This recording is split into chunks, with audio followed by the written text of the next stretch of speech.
मुंबई पाठोपाठ पुणे, नाशिक, संभाजीनगरमध्ये सीएनजी महाग. पुण्यात 2.5 रुपये, नाशिकमध्ये 1 रुपया 35 पैसे तर संभाजीनगरमध्ये 2 रुपयांची वाढ.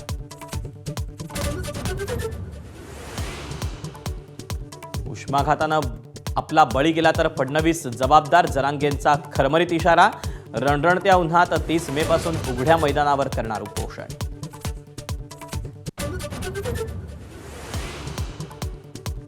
ठाणे विधान परिषदेच्या निवडणुकीत भाजपचं दबावतंत्र. बवियाच्या राजीव पाटलांना भाजपचा पाठिंबा तर शिवसेनेकडून रवींद्र फाटकांच्या नावावर शिक्कामोर्तब.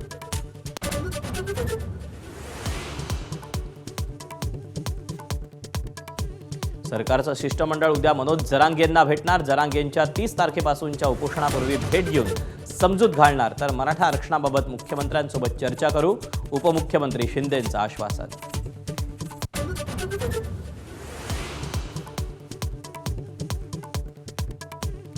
विदर्भात उष्णतेचा कहर. गडचिरोली, गोंदियाला रेड अलर्ट तर उष्माघातानं नागपुरात 10 जणांचा मृत्यू झाल्याचा संशय.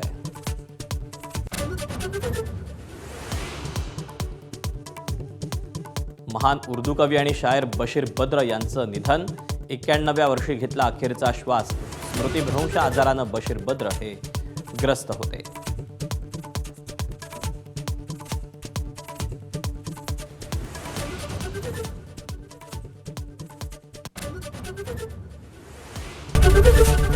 एबीपी माझा, उघडा डोळे बघा नीट.